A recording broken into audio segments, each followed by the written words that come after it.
baby, I'm trying to get away. Trying to lock in the guap, trying to block all the pain. I'm a blind little boss, I'm on top of the game. I've been plotting a lot, now I'm tossing your bait. Yeah, my pops got caught, didn't lock them away. My mom fought hard 5 jobs in a day. I'll be dropping the box, but I'm copping the pain. We off to the stars, to a tropical place. Ooh, yeah, I'm spitting it heavy, the mission is steady. Your bitches are jelly, I'm ditching the petty. You're digging for pennies, I'm itching and ready. I open my heart when I listen to Shetty. I'm bold like a boss, but I'm little like Debbie. I know it's a boss, I got Richard and Getty. I'm holding the guap and I'm whipping the Yeti, yeah, Kari can play with advanced moves. I'm fucking my girl and her man too. I'm taking the ball like Durant do. My soul is the one that I can't lose. I soak up the sun like a sand dune. I'm holding up love with the bamboo. I'm rolling the blunt by the candle. Taking the game, running it back without taking a drink. Yeah, I'm the one and I'm making a wave. Rolling the blunt and I'm blazing a J. I'm escaping the brain, go straight for the cake. I'ma take to the bank, not taking a break. I'm made for the race, I pray for the day. I wake with a bake in a great estate. Welcome back, everybody, to our Sunday cricket coverage on NFL. It is NFL. I would love to do a cricket show with you, Jay. I think that'd be really funny. I don't even know if you guys call that fucking paddle a bat or what the fuck the paddle's even called. It's a bat. Yeah, it's a bat. It looks like a thing that kids in the 50s used to get spanked with in the US. It is a thing that private school kids get spanked with in the UK still to this day, you know? Well, they're getting... Do they really? Because that would be child abuse here. No. I suppose not. Private schools just do whatever they want. They just get a solid... Do you guys have crumpets? You won't have crumpets. I know you don't. But like a crumpet is like an English muffin, but better.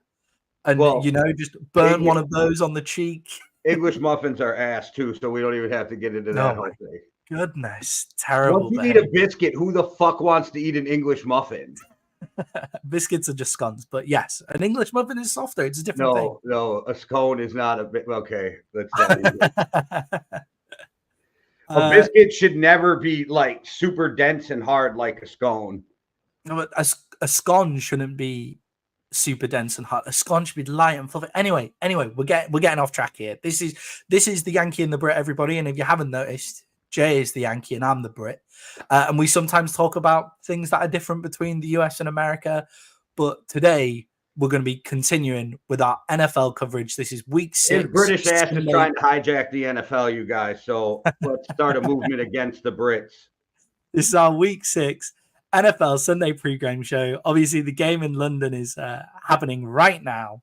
Unfortunately. Okay. Go ahead. Where the Bears are dominating the Jaguars. Somebody kind of predicted that. I don't remember who that was. Oh, you got it. It's looking good. But Jay, let's start off the show by reacting to some Thursday night football here. Thursday night football, Seahawks beat the Seahawks got beat 24-36 by the San Francisco 49ers. Jay, was this the game that showed Seattle that it's time to move on from Geno Smith? That poor guy, it was his birthday. I don't know if people know that. I didn't know that. Yeah, I didn't know that. I did feel bad for him. Yeah, but like Geno's your bridge, so I don't know. You got to go draft somebody, right? They do have what the fuck's his name from the Commander sitting there? Sam Howell. Yeah, Sam Howell. Maybe it's time to give him a try. I don't know. I do know that I want to know how Instant Replay missed that fucking punt that was actually a fumble when we all saw it, but they didn't see it in the replay booth. And then their excuse is, we didn't have the same angle. Turn on the TV, dickhead. Like what are you talking about? You didn't have the same angles. Just watch the fucking TV.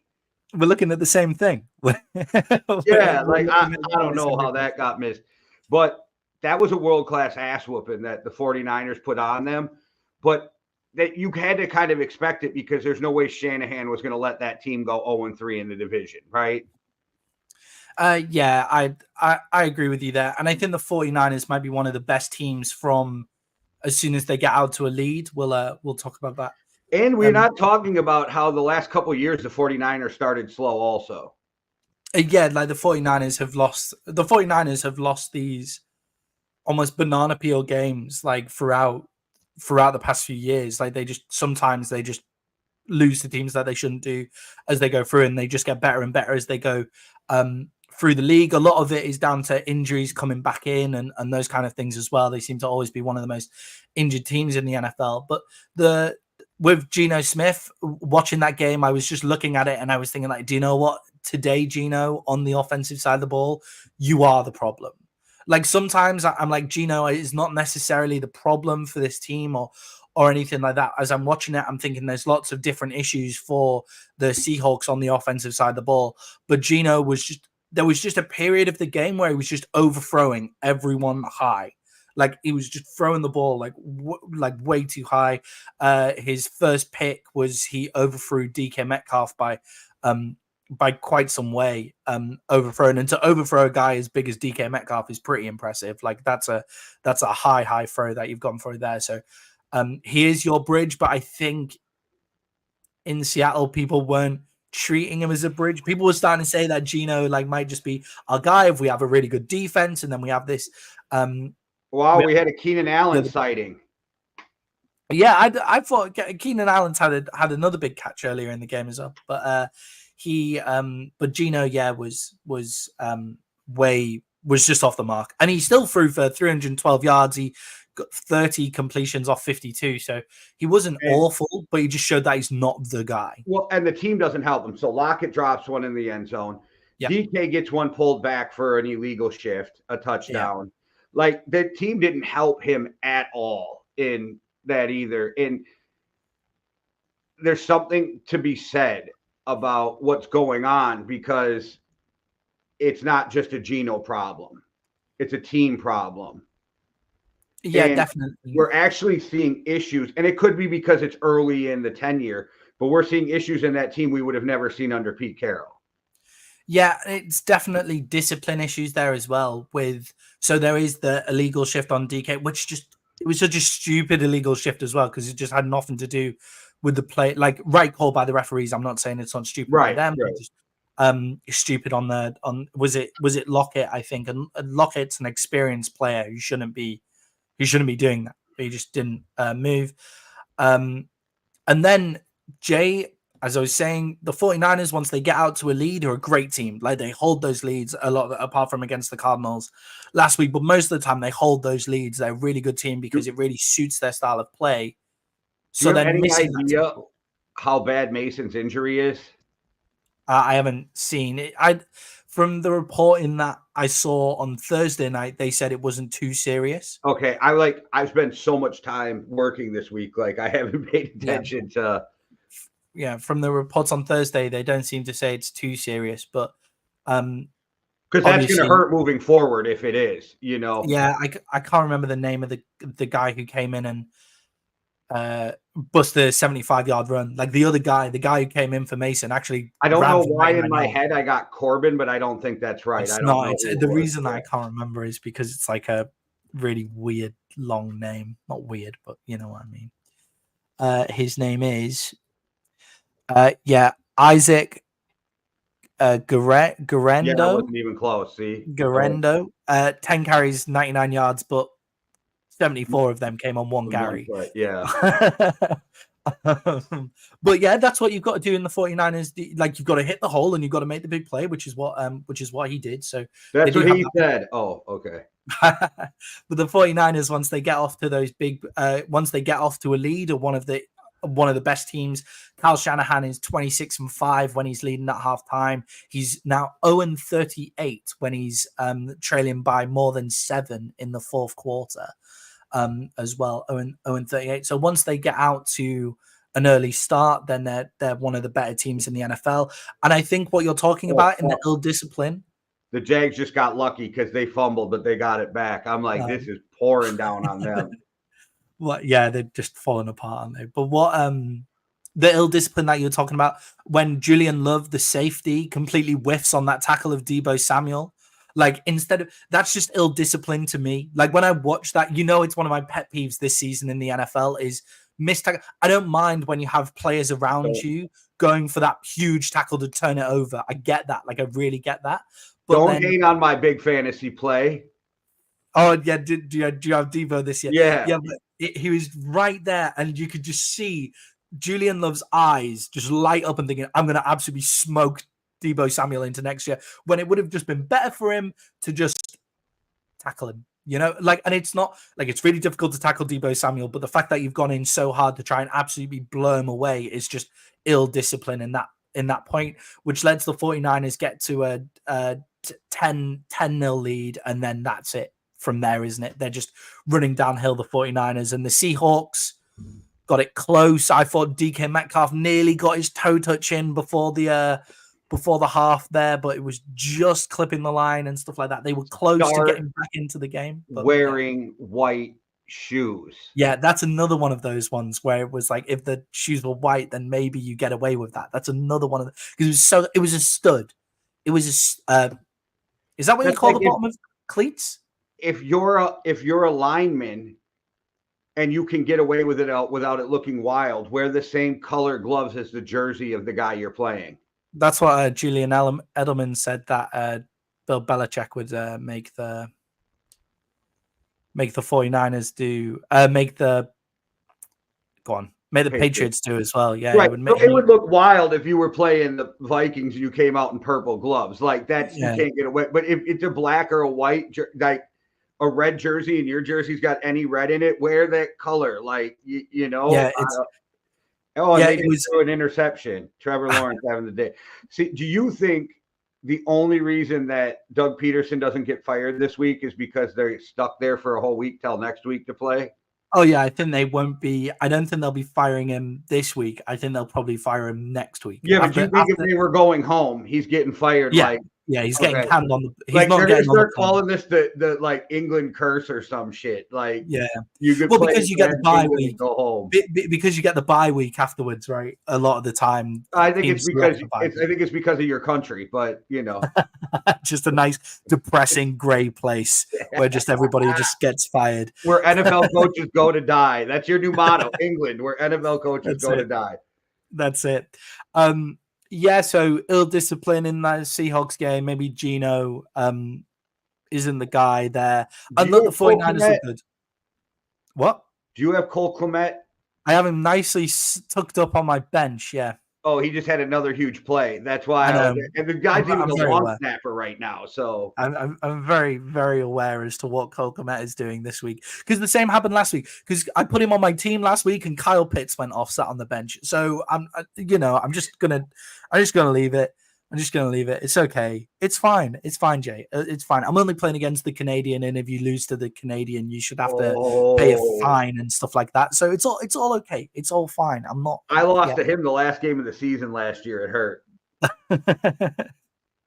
Okay, so we can put that game in the bag. Thursday Night Football over and done with. Let's move on to my favorite segment in all of punditry. We should switch it to Commissioner Jay, because I got some rules too. No, I'm just kidding. Oh, right. No. We can do Commissioner Jay. No, I was going to shit on the UK games. You don't need. Don't worry. I've given you an opportunity to shit on the UK games in these questions. Oh, okay. Because we were just gang. Well, we were ganging up on Maddie, and then all of a sudden the Canadians switched teams. I wasn't halfway through. I'm not sure what happened. But Jay, let's start with you as the Jets GM. Obviously, the Jets have had a coaching switch this week. And Jay, I thought we'd give you the option to say, what would you have done with the coaching staff as the Jets GM? I would have wiped it out before the season started, but I get why they did it, because like you have all this talent and it's not working, but it is a really weird time of year for a team who could be in first place after Monday. I didn't expect it, but I wasn't shocked, right? Does that make sense? Because the Jets are so dysfunctional, and Robert Saleh obviously is having issues there. And then you hear rumblings come out this week that it isn't so much Aaron Rodgers who hates Saleh as much as it is other people on the team don't like him either, right? So this seems like it was a Saleh problem. As the GM, if I had my finger on the pulse, I would have known this before the season started. Douglas, is that the GM's name? Is he trying to save his job? I don't know what was going on, like with keeping Robert Saleh, but I think the Jets have been dysfunctional. And I actually, as weird as it sounds, think this was probably the right move to salvage any of the season if, and it's a big if it's salvageable, right? Yeah. So, because I What? think they'll get a boost. Like, you see that weird shit. They get that boost from firing Yeah. their head coach.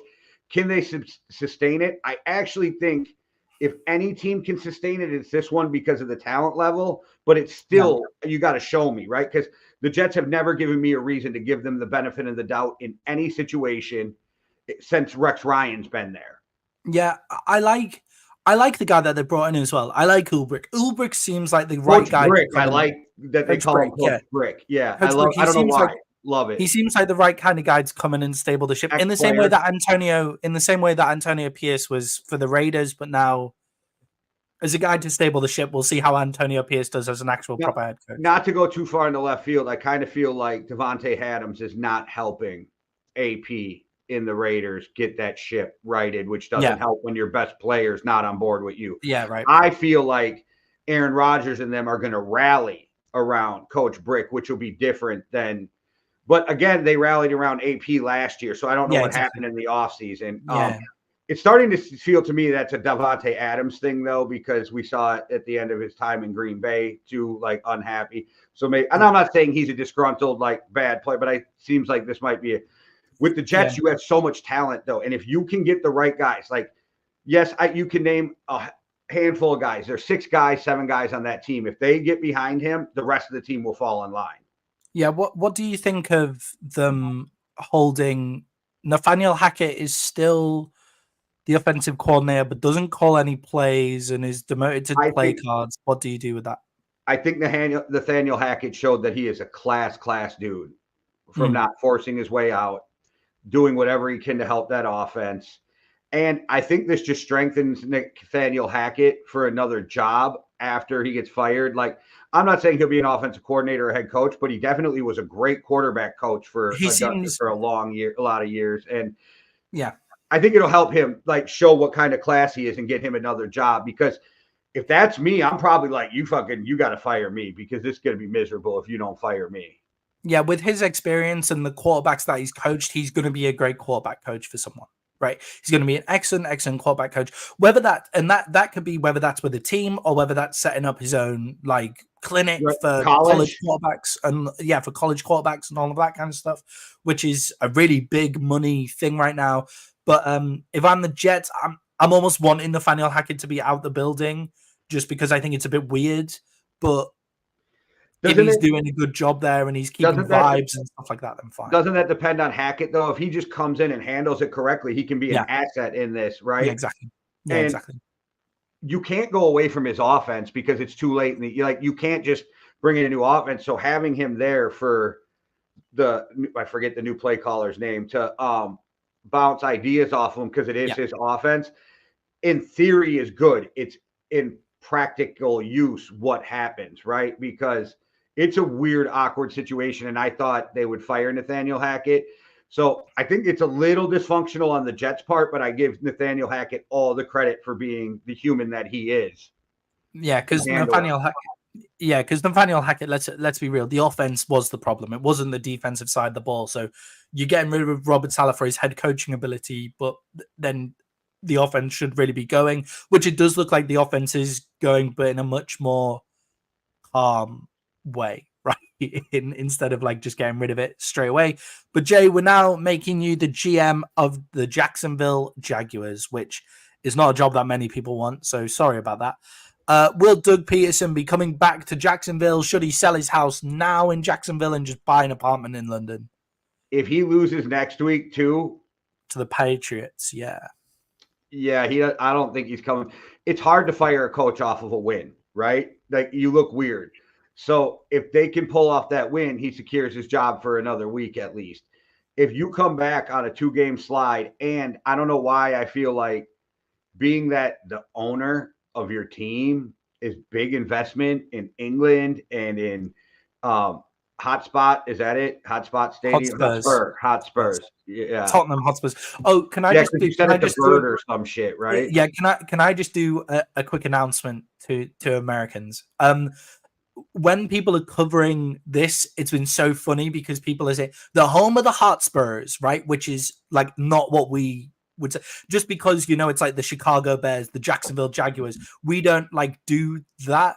It's the home of Tottenham Football Club. They just also happen to be called the Tottenham Hotspurs for some strange reason. That's what they called their team in like the 1900s or something like that. So what's their team called now? It's just called Tottenham. It's called Tottenham Hotspur, but it's not the home of the Hotspurs. It's just the home of Tottenham. But it's the team the Hotspurs? But the team is the Tottenham Hotspurs, but they're just called Tottenham. But they are the Hotspurs. Like, see, that's... They are the Hotspurs. No, they are the Hotspurs. No, it's just weird. Okay. It just sounds weird to a British ear to say the home of the Hotspurs, not the home of Tottenham. But anyway, that doesn't matter. Jay. Okay, somebody in the comments tell us how weird it is to listen to a Brit talk about NFL football. That's what I want to know. Fair enough. You know what you're talking about. I'm not shitting on your knowledge. I'm just saying it just sounds weird. Thing. Like, yeah, just sounds weird. Yeah. Jay. That's like Jay's talking cricket. Like yeah, that would be weird. That would just be really strange. It would. Yeah. So Jay, you saying Doug Peterson is probably not coming back if he wins, right? If he wins next week, but it's close. If he wins by a field goal against the Pats, what are you doing?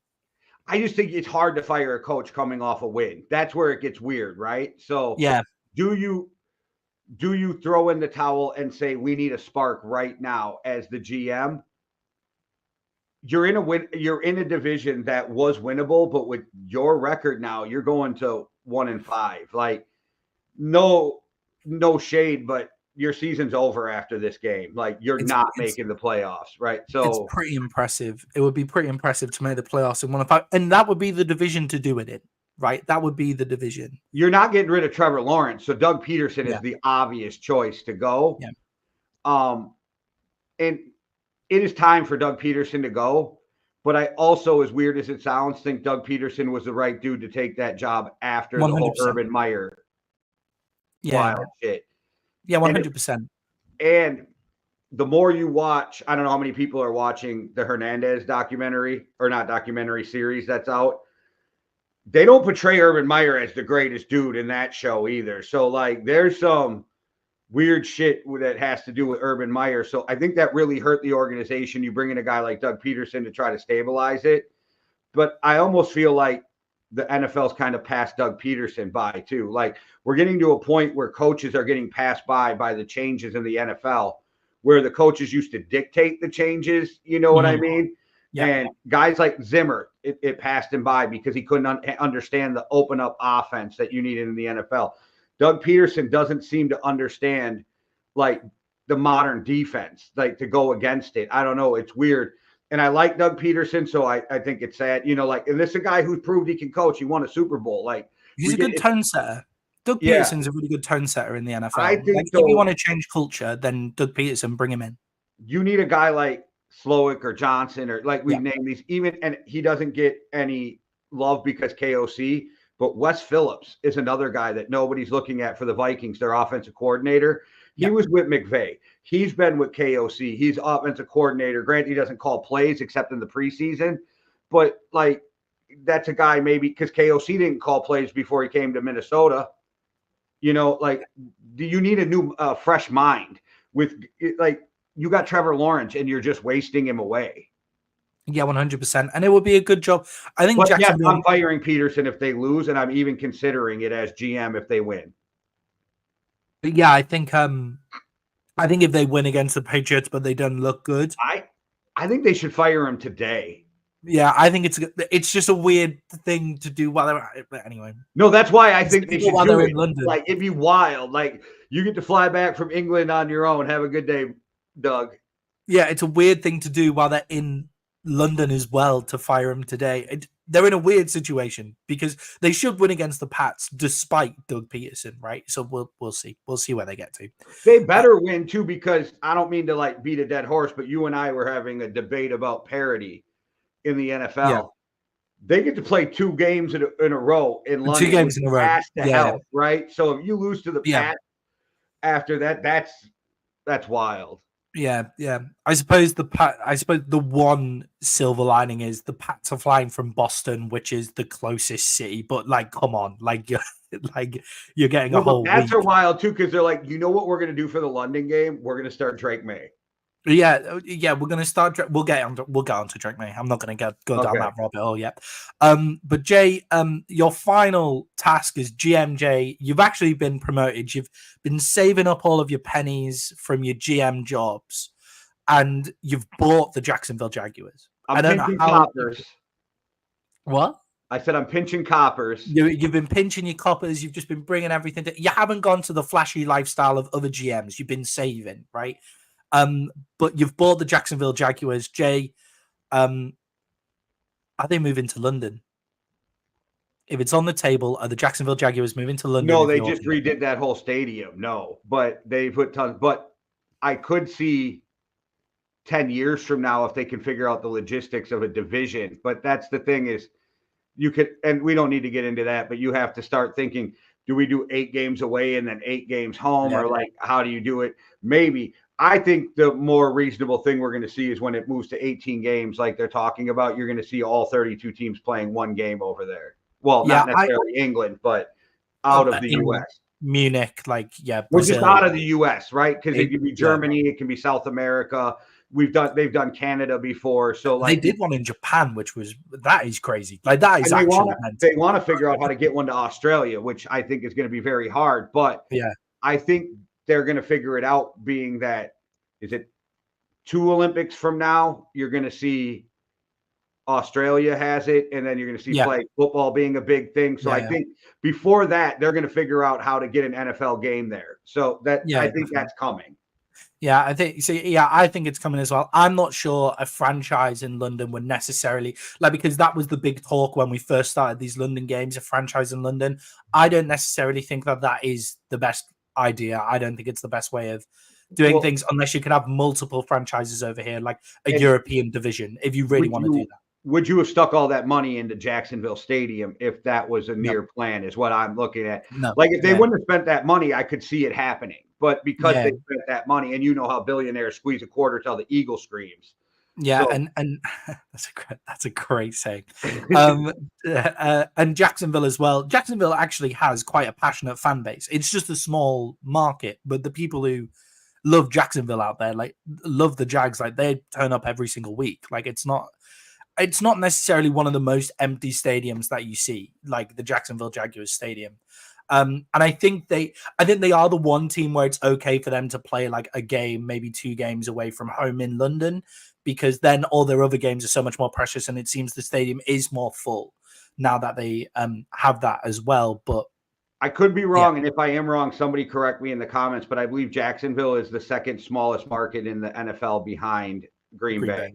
Yeah, Green Bay, right? Yeah, and I think Jacksonville has millions of people, not but so there's a big difference. But yes, I think it's I was just going like Phoenix, but Phoenix is one of the fastest growing cities in the fastest growing city in the US. It probably was at the start, right? But not now. Technically, don't they play like in like Scottsdale, Arizona, and the Dallas Cowboys play in Arlington? Yeah, Texas. I was going to say, I don't know if you guys do the suburb thing, but it's just a suburb. It's connected to Phoenix. We have them as like different towns, but like, they're technically different towns, but we call them suburbs if they're connected to like so. Because Chicago's weird, you can drive through 2 suburbs to get to a 3rd suburb.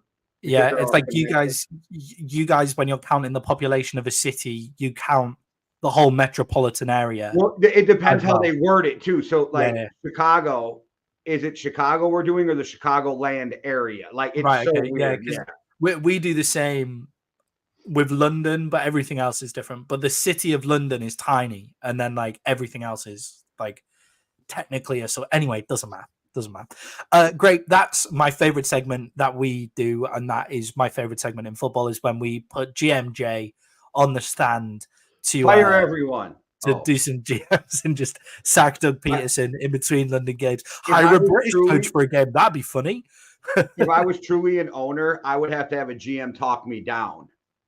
Yeah. Like after every loss, I'd be like, we're firing everybody. Fuck that. Like people are going like, you know what I mean? Like because everybody who watched last week sees how my emotion rules the day when it comes to NFL football. All right, let's move on now to Sunday previews. This is our segment 3 of the show. It's where we run through every single game that's going to happen on Sunday, apart from the London games, which you've already picked, where it looks like Jay's going to be right and I'm going to be wrong, which is always fun for me. But Sunday previews, Jay, we're going to start in Philly with the Eagles, who are -8.5-point favorites up against the Cleveland Browns. Jay, does AJ Brown and Devontae Smith return make the Eagles a more well-oiled machine? So before I answer that, let me pull this up. I got some great stats for you right here. Let's go. Okay, so Jalen Hurts this year has a quarterback percentage completion of 68.2. It's not terrible. PFF says that his quarterback percentage should be 72.5. So his receivers are letting him down. And I still think Jalen Hurts is the issue with this team right now. So that's as wild as that goes, right? But I just thought that was his receivers are not helping him. But the more I thought about it, and you picked it as one of your locks, and I was thinking about what you said, I still don't think they're going to win by 8.5, even against a bad fucking Cleveland team. So I would have to take Cleveland plus the 8.5. But if Philly loses this game, like the Howie Roseman may lose his fucking mind. Yeah, it was actually 9.5. My lock it was at 9.5 on Thursday, but I'm also gonna stick with the Browns at 8.5 as well. I don't feel like the Eagles have shown enough to show that they can put double-digit wins on decent defensive teams. Well, right, 90% of games end in one score, and so why do we think this one? And then we saw flashes that once in a while Deshaun Watson looks like Deshaun Watson, right? So yeah, like Amari Cooper was the reason that Deshaun Watson had terrible stats 2 weeks ago. You know, like that's like Amari Cooper dropped 2 huge catches down the field that were zinged in as like total dollies for him to catch as well. I just got to bring this up again because I'm going to beat the horn. How many Browns fans right now are watching football going, why'd we get rid of Baker Mayfield? What the fuck were they thinking? Yeah. So, yeah. Yeah, it must be depressing to be a Cleveland Browns fan at the moment. Oh, that must awful, really suck. Awful. That must just really suck. But I do think that AJ Brown coming back and Devontae Smith does make a difference for the win. If they weren't there, I would have been a bit more like maybe the Browns have got enough on the defensive side of the ball here to do bits and pieces. But I think they do make a big difference in the actual win of the game. I think it is the kind of game where Jalen Hurts like does come up. Trumps a lot in these kind of games as well. The other thing that I've been looking at with this game in particular is Nick Sirianni is actually 4-0 off a bye. Like off a bye, Nick Sirianni is 4-0, and that's what the best coaches do. They win off a bye. So the worst coach in NFL history is 4-0 off a bye. It's the worst coach in NFL history, but it is impressive that he's 4-0 off a bye. I was looking that up. Do you know what? I was looking that up because I was like, maybe this will prove that Nick Sirianni is actually a terrible coach if he's not like. I was going to say the way you hate on dude. I think that you think he's the worst quarterback or the worst coach.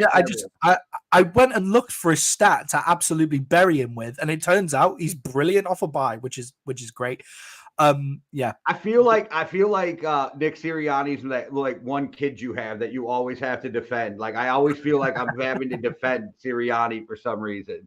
I'm not talking bad about Sirianni today. I'm saying, Jay, that one of my questions to you is like, can the Eagles coaching staff use that bye to get the team back together, get everything functioning again? Do you think the Eagles will look better off the bye? I feel like they've had a bit of a slow start to the season, given what happened last season, the end of last season as well. Maybe this is where they get their minds clear, you know? I don't know, because I'm starting to wonder if Kellen Moore is part of the issue. Yeah, Kellen Moore, if you remember when Kellen Moore handed over play calling duties to Mike McCarthy and the Dallas Cowboys looked better, that's what because I used to defend Kellen Moore like all the time until he handed over play calling duties to Mike McCarthy. And then I thought, oh yeah, that okay, cool. Kellen Moore was a problem.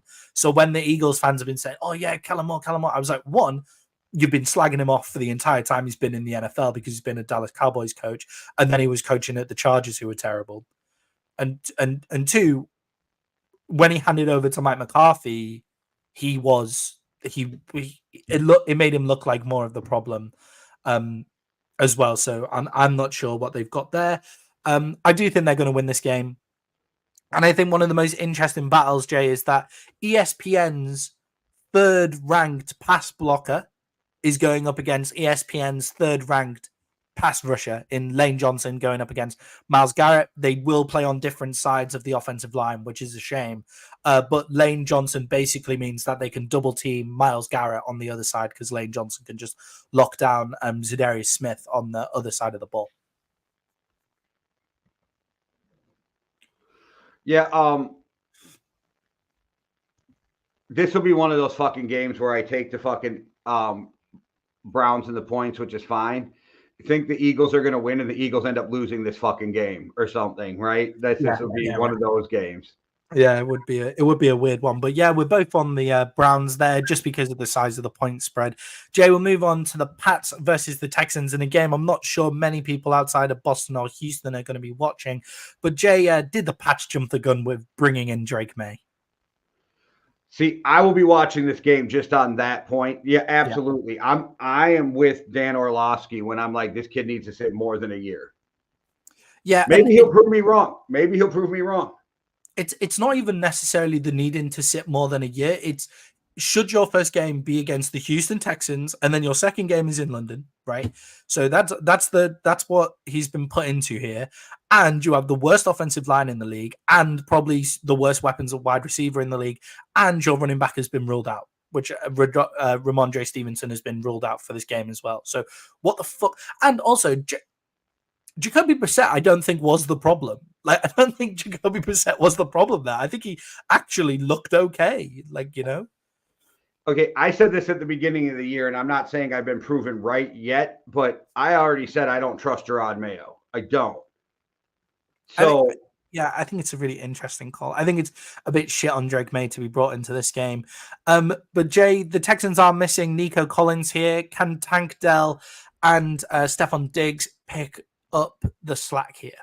Yeah, the only other team I can think of that could lose their starting receiver and maybe be okay, because we saw it last year, was the Vikings, right? Like, there's not a lot of depth at like where you're 3-4 deep on a team, and the Texans are definitely one wide receivers. Yeah, like the Texans are definitely one of those teams. Yeah, like I wouldn't be shocked if Stephon Diggs has a fucking huge game.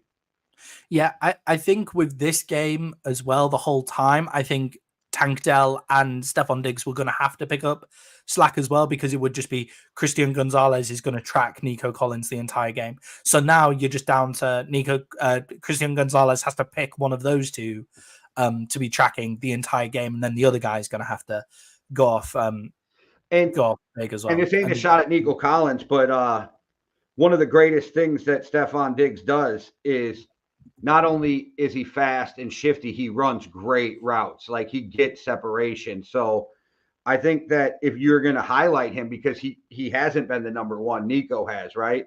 Now he steps in number one. I could see Stephon having a big game. On top of this as well, Jade, Joe Mixon and Dameon Pierce are both active for the I went through and put Joe Mixon back in one of my leagues. So so Jay, the Texans are 6.5-point favorites. Who have you got on this one? Texans plus the minus the 6.5. Yeah, I feel like the spread against. I always feel weird about the Patriots being that big against the underdogs, and I just think that might just be because I haven't adjusted to the Patriots not being very good right now, and they do play decent defense at times. But we'll. So are you taking the Patriots? I'm getting the Texans for that one as well. Okay. I just feel it's strange. Jay, we're moving on to. I think this could be the game of the week, and it's in the early window. This could be the game of the week. It's got one of the biggest point spreads of the week as well. It's the Ravens versus the Commanders. Jay, is the point spread this high due to the fact it might be a really high scoring game? Can that be the only explanation for this point spread? I don't understand it. I don't understand it at all. And that's why I like, give me the Commanders minus the 7. Like, this is wild to me. I think there's a shot the Commanders can win this game. I'm not saying they necessarily will, but I think this is going to be a battle. Yeah, I think I was looking. So this is a lock for both me and Jay. If you didn't catch our Thursday show, this is one of our lock bets of the week as well. Because I thought when I saw it, because I remember messaging you guys on Monday saying, or on Tuesday, and saying the spread for the Commanders versus the Ravens is the Commanders at 7-point dogs. Like, I think I might have my bet of the week. And I expected by Thursday for the market to adjust a little bit. And then on Thursday, I expected the market to adjust by Sunday a little bit as well, but it just hasn't. So they're sticking with this -7, which I find this +7, which I think is really strange on the Commanders. I could see the Commanders winning this game as well. The only explanation I could think of is they think that neither defense is going to be able to stop the other team's offense. So whoever wins is going to win by a touchdown, and it's going to be whoever has the ball last, right? That could be the only way that I'm looking at it. The over-under for this game is 51.5. See, and if I'm the Commanders, I just sell out on the run, and if Lamar beats me with his arm, I live with it. Yeah, and I almost do the same if I'm the Ravens as well. Yeah, but Jaden Daniels, and this ain't a shot at Lamar, but Jaden Daniels is throwing that ball all over the fucking field. So and it's Jaden Daniels. It's not the Washington run game because Brian Robinson Jr. is out as well, so it's not the Washington run game. It's not Jaden Daniels on. But Austin Eckler did, right? So yeah, I think so. On cold run plays, it's not what Jaden Daniels is dicing everyone up. Jaden Daniels has 100 yards more scrambling than any other player in the NFL, than any other QB. That's scrambling. That's not design run plays. That's scrambling. 75% completion percentage, has thrown over 1,000 yards and has ran for over 300 already this year. Yeah, that's a tough ask for any team. And the Ravens are one of the worst defenses in the league, as are the Commanders, are also one of the worst defenses in the league. Jay, are both of these teams actually the worst defenses in the league, or are they both just playing contain football? Yeah, I don't think they're the worst. I think also we've seen both of these teams put up points in bunches, which puts the defense back out on the field.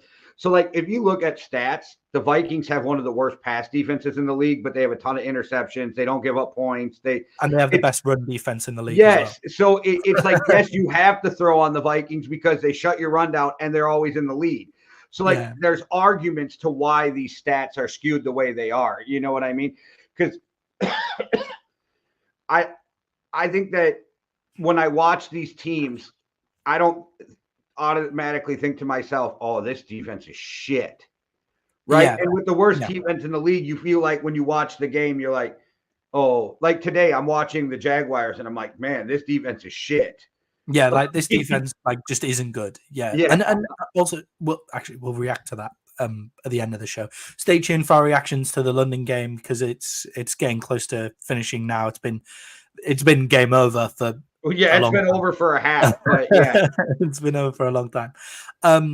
But yeah, I think looking at this game, I think both defenses as well have shown that they can stand up for game-winning plays. Like that's where it's different. It's yes, they give up a lot of yardage. Yes, they give up a lot of points, but they stand up when it's they're bend but don't break in a lot of these situations, and they've given up loads and loads of points, but then they stand up big in the play where that's the play that wins them the game. Is what we've seen throughout the year. So I don't think their defenses are horrendous. That's Dan Quinn. Ben, don't break, create turnovers, hold them to 3 if you don't. You know, that's kind of Dan Quinn's football. Whole thing. And also I think the Ravens aren't as good defensively without Mike McDonald, but I think that just shows that Mike McDonald is just a really, really good coach. I don't think the Ravens have lost their defensive integrity and like their culture of playing hard-nosed defense. I just think they're getting out to huge leads and then they're just letting teams back into it, which is, me and you agree, we hate that. Like, it's so stupid. I don't understand why I understand the theory of why teams do it. I just think we've been proved enough times that it doesn't really work, you know. It's better just to keep your foot on your throat and just keep like pounding them into the ground, to be honest. But yeah, so in that game we've both got the Commanders. Jay, but final point, does this game kind of remind you of the Ravens last season where they would dominate really good teams? Like they would let like not so great teams in the game, but they beat the Dolphins 56-19, the Lions 58-6, and the 49ers 33-19 last season. Does it kind of remind you of one of those games? Maybe they just play huge on these big occasions. Yeah, and I think that the Ravens started slow and now they're getting their shit together. Yeah. And I think with some of these teams, you're seeing that a lack of, and this goes back to coaching, but a lack of playing in preseason games. Some of these teams aren't ready come week 1. And that's coaching in the preseason. And are you doing joint practices? Are you getting everything you can out of game simulation time and joint practices because your starters are no longer playing in preseason games? Like, I think that's a lot to do with coaching when you see a team start slow now. Yeah, definitely. I agree with you on that one. And I think they've just started to work out what their offense actually is, right? Like, I think that's a big Like, I think part there's of a it. difference from the way the Ravens started to the way the Bengals started. Like, I think Yeah. the Bengals are in trouble. I don't think the Ravens are. No, I agree with you on that one. And I think the Commanders might be one of the best teams in that. Like, they're playing like the second best team in the NFC at the moment. The Ravens might be the best team in the AFC at the moment I as well. did give you that as my overreaction, is that It's the a Ravens great are the best overreaction. team in the AFC. So, yeah. Really great overreaction. So I'm expecting a big game. Jay, over under 51.5. What are you going for there? I would never bet it, but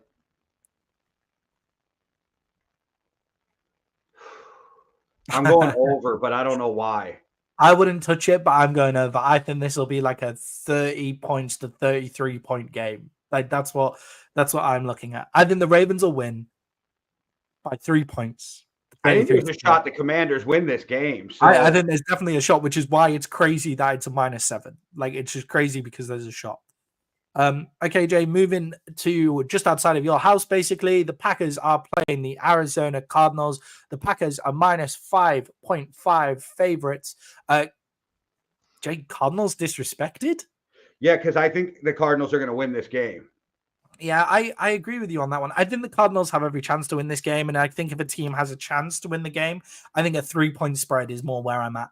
Like, when I think there's a chance that a team can win the game. I think Kyler Murray stresses that defense, and Jordan Love has not looked great to me. I know to some people they've said, "Oh, look, he's looking good." I've seen a lot of overthrows. I've seen a lot of bad throws. I've seen bad interceptions. I'm not saying Jordan Love sucks, but I'm just saying I haven't seen it from Jordan Love this year, really, like we saw at the end of last year. And I think Kyler Murray puts a stress on any defense, but I think he's going to really stress out the Packers defense because they're not used to that. I mean, who's used to that mobile of a quarterback unless you play him twice a year?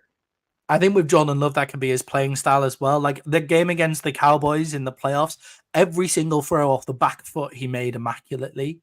But you've got to be a really special player to do that consistently all the time. You've got to be Aaron Rodgers, Brett Favre, like those kind of guys, right? To just do that. And Brett Favre, like, threw a ridiculous amount of interceptions. This is a little off topic, but what do you think about Brett Favre announcing he has Parkinson's while he's in the middle of all this legal fraud thing? I mean, it would be. I imagine he does have Parkinson's. Me too. Like, yeah, like, but it's a weird timing to look for some sympathy, isn't it? Yeah, a bit strange. Bit strange to like announce it to the world. But anyway, yeah, Jordan Love, I think he might struggle for that consistency. Give me the Cardinals in this game as well. Jay, we're now moving to the NFC South where the Bucks are playing the Saints in this game. Oh, sorry, I just had one thing to say on the Cardinals Packers game. I've decided that I think James Conner might be one of my favorite players in all of the NFL. I was reading a bit up on his story about his Hodgkin's lymphoma that he got when he was playing at Pitt State, Penn State when he was, I can't remember. Anyway, whichever university he was playing at. And then he played for the Steelers and was their big play guy, but got dropped by them. And now as a Cardinal, he's arguably one of the top 15 running backs in the league. Like, he's a difference maker for the Arizona Cardinals, something that they haven't had.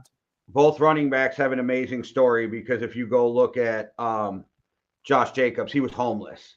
Yeah, exactly. Yeah. So they got some cool storylines in there. I think the NFL is full of. That's one thing that I think the NFL and the way that everything's built for the NFL progress and stuff is just brilliant about it, where you get these people who are just mad athletes from really difficult backgrounds and stuff, and they can make the teams and make it that way. And the cool thing is you see that super talented people come from well off. Yeah, exactly. Like you see NFL. It's a melting pot of everybody, and that locker room gets along. If the world acted more like an NFL locker room, we might be better off. Yeah, exactly right. And I agree with that as well. So I wish we would get more coverage of those kind of stories on game day, because I guess you guys probably get them, like with Walter Payton Man of the Year and all of that. We don't see any of that. That's like stuff that we don't see. So I would love to see more of that on game day in the NFL. Jay, we have the Saints versus the Bucks. Is the key battle here Lattimore versus Evans? No, but I get that. I normally I would say yes. the key battle here is Spencer Rattler and how you manage him through his first start, right? Like that's the key Yeah. in this. But I get I like Lattimore too, right? But Yeah. I think I am watching this game 100% keying in on what Spencer Rattler's doing.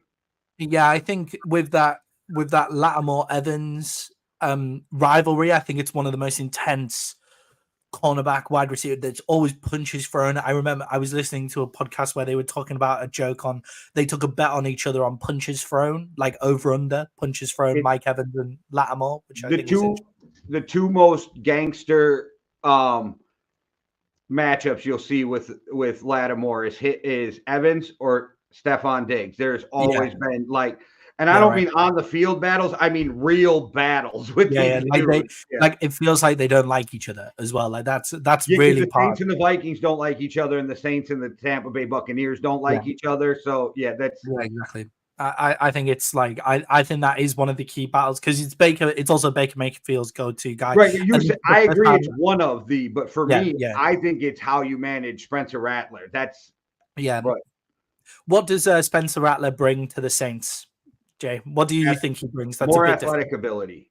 Yeah, a little bit of athletic ability. I hope they use that because the Bucs defensive line can get pressure on you, but also has been weak on a defensive end. So if you can get outside with more bootlegs and stuff like that, you open up like a world of possibilities. He's got a rocket for an arm. I'm excited about Spencer Rattler. I think in a world where quarterbacks are overpicked in the draft now, so like there's no way that Drake May should ever be a third pick in the NFL draft. Michael Penix shouldn't be an 8th round pick in the NFL draft. Like if Bo Nix, this is something that I wanted to talk about on the Broncos game, but if Bo Nix was a 2nd round pick or a 3rd round pick, which is where he would go most of the time, you would say, yeah, guy's great. Like guy's great. I agree with you. Do you know how bad they'd be crushing Will Levis right now if he'd have went in the 1st round? Yeah, exactly. Like that's the kind of thing that's where we're at, right? So I think in a world where a 5th round pick for Spencer Rattler is great value, and we'll see how he does. And I'm excited to watch him. Jay, and I think a lot of that is that people still think he's that kid from quarterback QB1 or whatever the fuck it was. Yeah, under the lights QB1 or something. But if you watch everything that's ever been said about him since he's been in college, he matured. He's a professional. He's an adult.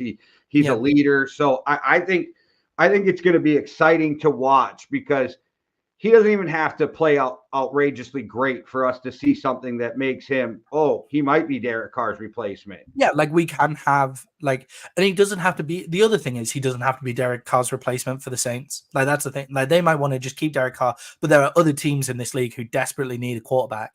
So if you can turn a 5th round pick, saying, but isn't Derek Carr kind of the epitome of an average quarterback in the NFL? Yeah, Geno Smith. Who else is in that? I almost feel bad putting Derek Carr in the same category as Geno, but I don't disagree with you. Derek Carr is better, but it's still the same. If he's your quarterback, you should be looking for someone else, but you're not in a desperate state of I have to take someone else. You can wait it out and see what happens. But but if you have a guy like Spencer Rattler, then and if Spencer Rattler is the guy, then maybe Derek Carr goes somewhere else. But that's exciting to see. And they're always in cap hell. So if they could get to a young rookie or a young quarterback on a rookie deal, that might actually help. That saves their cap. Alvin Kamara might remain a Saint if they can get to a guy on a rookie deal. Right. Jay, the Saints. The Bucs are -3.5 point favorites in this one. Who have you got? The Bucs. Yeah, I've got the Bucs on this one as well. I think the Saints were doing a lot of the same ones here. I think the Saints are too injury ridden for this one. Their offensive line was looking like one of the best in the league to start the season. But then since Cesar Ruiz has been out, who's their center/guard, it just hasn't looked the same. Taysom Hill, I think, is a special player for the Saints. And when he's out, they seem to lose a bit of juice. And obviously Derek Carr is out as well. Why does it feel like Taysom Hill's been in the NFL for 25 years? Yeah, I agree. I miss him when he's not playing, though. Like I feel like he's one of the most interesting pieces in the NFL. I think he's brilliant. Jay, I think this one might be a quick one here. The Tennessee Titans versus the Indianapolis Colts. This might be the battle of the craziest QBs in the league, which is exciting. But the Tennessee Titans are 3-point favorites in this one. Give me the Colts. minus Yeah, or I plus think the 3. Yeah, I'm going to take the Colts plus the 3 on this one as well. I think with this, especially, the Colts might have the best offensive line in the league. Like they don't have the play behind it, but they might have one of the best offensive lines in the league. The one problem I have is the Colts might have made themselves worse by playing their starting quarterback. But anyway, that's a topic we'll probably get onto in our reactions next week. Jay, the Raiders are going to this. The Raiders are host. No, they're going to Pittsburgh. They're going to Pittsburgh. The Raiders are playing against the Pittsburgh Steelers. The Steelers are minus 3-point favorites. Jay, are the Steelers right to keep on with Justin Fields?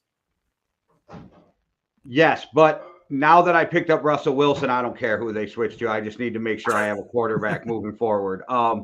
Yeah. Just because you want to make sure Russell's 100%. Yeah. And you want to make sure that because you've won games, you want to make sure that you're not passing up your future quarterback on Justin Fields. I do think, though, if Justin Fields does not play, if he plays this week like he did last week, we see Russell Wilson next week.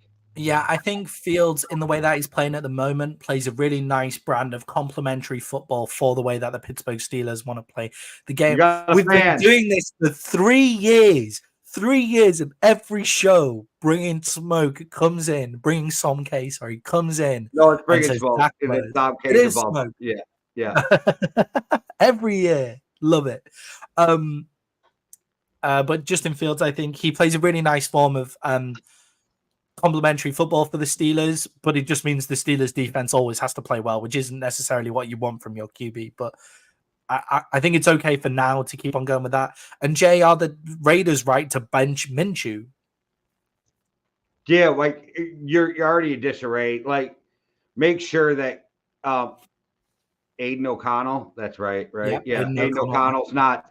Make sure he's not your quarterback for the future. I don't think he is, but yeah, Gardner Minshew's not your quarterback for the future either. So I love Gardner Minshew. He plays a brand of football that I really like. He's just not necessarily talented enough every single week to play that brand of football. For him, one of the best QBs as a backup in the league.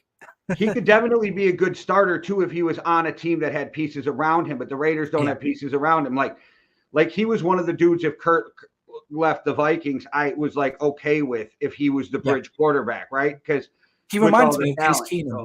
Talking about the Vikings, and talking to the Vikings, and that he's Case Keenum. Just he'd play good on the Florida man. Yeah, he'd be good on the Bucks. He'd be good on the Eagles. Like if he went back to Philadelphia and stuff like that, he'd be fine. I think he'll be a great backup quarterback for a long time to come. Jay, this was one of your lock picks of the week with the Steelers at -3. I'm also going to follow you with the Steelers at -3 here. It's not one of my lock picks just because of how the Steelers defense kind of looked last week. And like the Cowboys did get good yardage on them. It was just a lot of miscommunication. This is more of an indictment, though, of the Raiders. Yeah. I agree with you. It's just the Raiders also beat Baltimore like 3 weeks. Anyway, we don't. The start of this NFL season was absolutely crazy, and it feels like we're starting to level out a bit more. Is how things are starting to look. Jay, the Broncos are playing in LA against the LA Chargers. The Chargers are 3-point favorites in this game. This is actually one of my lock picks of the week with the Broncos at +2.5. It was on Thursday. So I'll take that. I'll take that again with the Chargers. Jay, is the Broncos one of the most underrated defenses in the league? Maybe. They're a really good defense, but I still think they get beat today, and I'm taking the Chargers. Right. Okay, cool. I think the Broncos are actually third in yards per game with 271 yards per game. They're second in points per game with 14.6 points per game. Now, the Chargers are also fifth in yards per game, and they're first in points scored against them per game on the defensive side of the ball. So I think whatever the over-under is on this, I'm probably going to take the under on this one. I think it's going to be a big defensive game. I trust Harbaugh more, and I like the talent on the Chargers more. So that's why. And when it comes to quarterbacks, there's not even a discussion on which one's the better quarterback right now. Yeah, definitely. I agree with you on that one. Obviously, Herbert And is. I still think that that Harbaugh will figure out a way to get decent running against this Broncos defense. Yeah, Gus Edwards is out, and Asante Samuel Jr. is out as well. So maybe some big plays to Colin Sutton coming out there. But people are still in the Yeah, but headspace of the J.K. Broncos have Dobbins is decent in, weapons. and that's all that really Yeah, matters right now because yeah, that's their exactly. whole offense. Yeah. I agree with you on. I agree with you on that one. I think the Broncos have shown me more on the offensive side of the ball than the Chargers have. But Justin Herbert, this is the first time he's practiced for a full week this season, so maybe they'll come out with this one. But I like the Broncos in this game. I like them in this game a lot. I could see it as a 1-point game going through. Jay, moving on from that one, because the one thing I do think in this game is that Bo Nix's pocket athleticism has gone unnoticed as well. And I think he's good in terms of scrambling and some good pocket athleticism. But obviously, Justin Herbert can actually just run over linebackers and stuff like that. I think Bo Nix is going to be moving for his life today. Yeah. But at least he's shown that he can do it. This might be one of the best. This might be one of the best games that nobody watches this week. In terms of like actually being competitive. If you love defensive football, I'd watch this game. This is the one that I would watch if defensive football is for you. Jay, the Panthers are playing against the Atlanta Falcons, and the Falcons are 6-point favorites. Can the Falcons keep their offensive momentum after throwing for 519 yards against the Bucs last week? Yes. I don't know if they'll keep that kind of momentum, but give me Kurt Stranger in versus he's not related to us anymore. He's no longer my first cousins because I used to call him first cousins. Like it. Now he's Kurt Stranger because he's a guy I used to know. So give me Kirk and the Falcons in this game, and that has a lot to do with the Panthers are complete ass, and Kirk is above average quarterback with talent around him, and maybe they finally start clicking. I mean, they clicked last week, but maybe that's what gets them to that was it. I mean? Like, that was it. That was the click. That was the right. moment. Now we see it. Right. I think we see progression, and I think this is when Atlanta. I still think they'll come up short, but this is when Atlanta makes a run for the division. Yeah, and I think that the Panthers also concede 33 points a game in this, which is always good for a 6-point spread. Just think of this, right? The Panthers are a closer spread than the Commanders are in this game. Like that's wild to me. So give me that. I almost wish I made it one of my locks of the week when I was looking through. Jay, another game that might have the potential to be the game of the week here. Sorry, go on.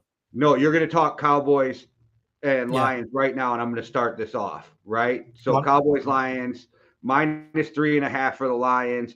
The Lions lose this game because Dan Campbell cannot let go what happened last year and tries to overcoach and to make up for a game that is in the history books and doesn't matter anymore. Lions lose because of Dan Campbell's coaching. Give me the Cowboys plus 3.5. We're definitely going to see Dan Skipper trying to catch a ball in the red zone in this game. That is one thing that we're definitely going to see. I am going to laugh if somebody picks that too. I could see a Trayvon Diggs pick 6 and Dan Campbell. I could see him holding the ball out, running down the sideline in Dan Campbell's face because he's kind of cocky like that, Like I could see Diggs running down the sideline, just sticking the ball in Campbell's face. I'm curious to see who you got, though. As a Cowboys fan, it makes it harder for you to make this decision because you're so invested. Like, that's why I would never bet on a Vikings game. So I'm curious to hear what you think about this game. Yeah, I think looking at oh my God, the injury report list. Oh, Micah Parsons is out for this one. But I think the Cowboys. They played fine without him, though. Yeah, they were better against the run without him.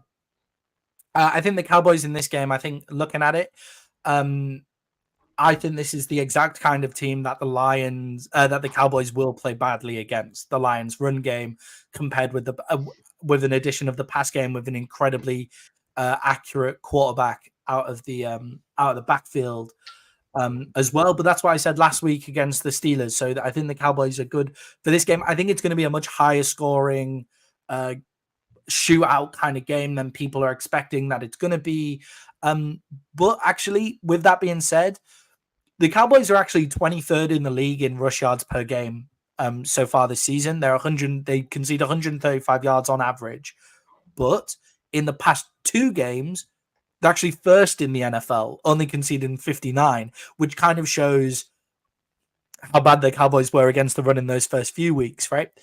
So I think the Cowboys do have a cause to say that they've completely fixed their issues against the run. I think they'll always be good in the secondary as long as Trayvon Diggs is following the best wide receiver.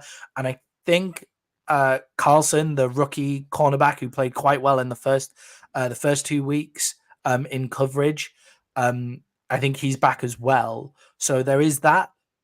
But I can't get over the fact that the Lions' offense just looks like a juggernaut that the Cowboys won't be able to play. So you think we're finally going to have an Amon St. Brown sighting? Because I haven't seen much pretty much MIA all year. I think the Cowboys are going to sell out on the run, and I think the Lions will make the most of that. I think the Lions are going to win by 3.5. And you know what, Jay? That worked well for me last week because I picked the Steelers in that game. I was going to say, I'm glad you didn't pick the Cowboys. The last time you and I both picked the Cowboys, they took a beating. Yeah, exactly. Yeah, exactly. So it's definitely not a game that I would bet on. Maddie wants me to win this game really bad, you guys. I'd never, ever mind if you pick the Cowboys and I don't. And I'll take the loss on that one. That's totally fine.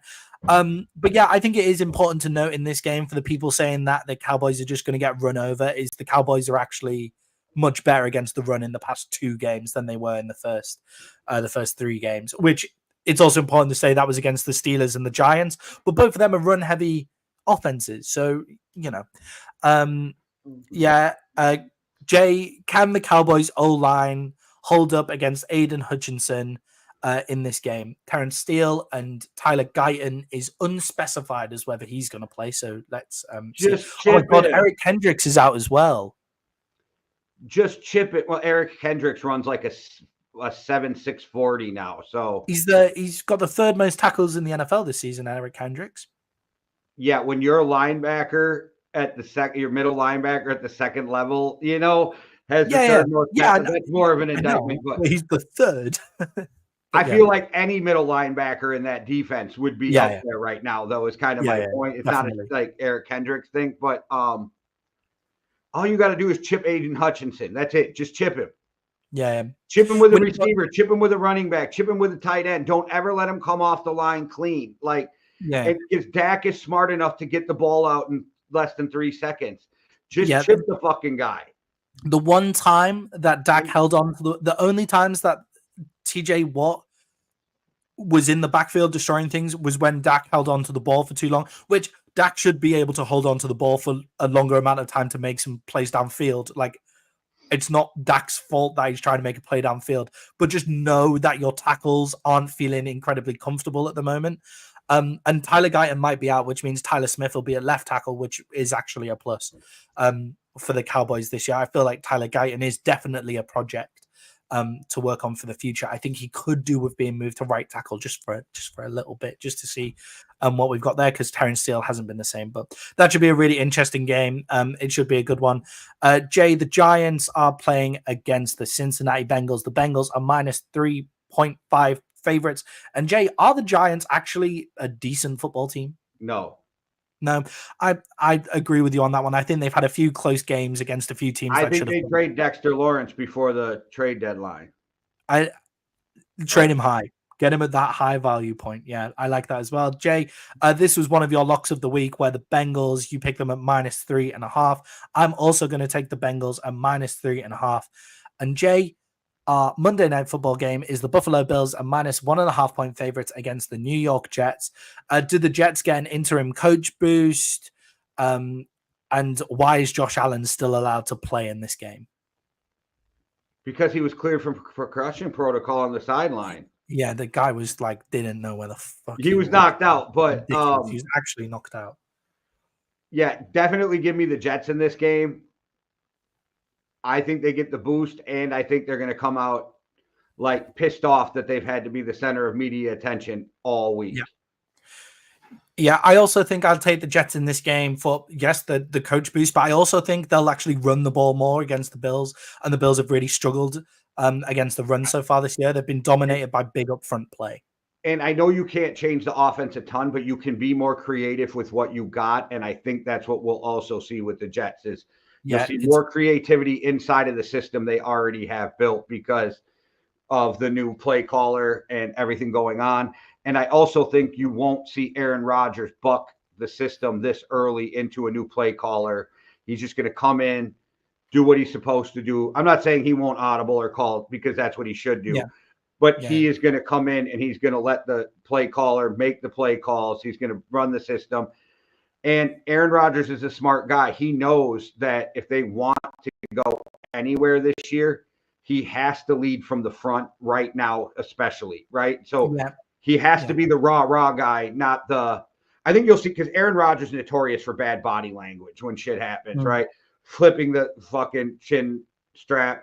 Huffing, rolling. I don't think you'll see that in this game. I think you're going to see more of a rah, positive type Aaron Rodgers trying to get them past what happened with Saleh. So I think this will be a good game for them. And you just fired your coach and you still can be first in the division. Like everything you wanted before the beginning of the season is still right for you there to grab it. Yeah, I also think the Jets defense will carry them from this. The Bills have struggled playing against physical teams this year, and the Jets have all the makings of a team that should be playing more physical. So hopefully they'll come out and play more. Well, I'm not a Jets fan or a Bills fan, so hopefully for the sake of my picks, they'll be more physical. Who's Josh Allen going to throw to with those corners? Yeah, exactly. They don't, and like Kincaid, if I'm Sauce Gardner, I'm like, oh wow, I get to cover a number 2 receiver this week because that's all they have. I was also expecting Kincaid to be much bigger in the NFL than he has been. So we'll see if Dalton Kincaid could play a bigger role here as well going forward. But Jay, that is the end of our Sunday football preview. We continue with just having a quick reaction to the game in London. I feel like we've talked about the Jags a lot, but the Bears showed up and they did that. They made it a business trip today. Yeah, and it was just weird watching that game because there was 4 or 5 times that Caleb Williams should have been sacked, and they just didn't get him to the ground. Yeah, definitely. And I thought Caleb Williams actually looked all right. His pick was horrendous, like a really bad pick. But, rookie football, like he looks decent now that they're not asking him to throw for 50 times a game. So I think this was a good game for the Bears to show them their template, get in, get the win, get home. And they're really not helping Caleb Williams as a rookie quarterback. So he's kind of coming in and trying to learn on his own, which is rough on the kid anyway. And he's still figuring it out. And he's doing a decent job of doing it. This could actually be one of the best QB classes that we've ever seen. That's come out just with what we're looking at the start, because Jaden Daniels looks so legit. Caleb Williams is starting to find his feet. Bo Nix, we'll see what he is, but he's looking much better than he was in the first few weeks. And obviously you've now got Spencer Rattler who's starting today. We have 5 rookie QBs starting today with Michael Penix still waiting for his opportunity as well. So it could be that might be my overreaction going forward into the next week. But Jay, let's do our fantasy. Bo Nix, and this might be too old for some people, but to me is Chad Pennington. That's all he is. All right, I know Chad Pennington. I've seen it, some of his films. Well, Chad Pennington made it to the NFL because he threw bombs to Randy Moss at Marshall, but he's got such a noodle arm, he had to throw him like 400 feet in the air to get, he had a rainbow, everything. Rainbow that stuff in. Jay, we're now going on to segment 4. This is a segment I feel we've been doing really, really well in this year. So people follow us for more on this, but fantasy players to watch this week, Jay, our top 3 fantasy players to watch. I'll give my 3, you give your 3, and we'll just get this done. So I think Kyle Pitts is a fantasy player to watch. He's going against the Panthers. I think if he doesn't get big points in this game, he's worth looking at trying to get a trade, like a decent trade deal in there. Anthony Richardson coming back from injury is obviously a big one just to see how he's playing. And I think Tank Dell, how's he going to look with Nico Collins on IR? Can we expect more from Tank Dell going forward for the rest of the season? You could probably get him easily off somebody's bench or even off free agency, depending on how many teams in a league you have. All right. So for me, my first one, players to watch this week, Austin Eckler. All right. I like it. I actually really do like that one. And my second, Justin Fields. And I'm going to stay in the realm of quarterbacks. And I think Jaden Daniels has a huge game. Yeah, obviously I'm hoping for that as well, and you have him in one of your leagues as well. I have him in the Yankee and the Brit Now, League. Jay, granted, I haven't played anybody yet, but in the league, I'm starting Jaden Daniels. I'm down 74.5 to nothing starting this week. How many players has he had play? 3. They got him projected to beat me by 6 points, so it's still a pick. Okay, yeah, so it's close. You could still have that.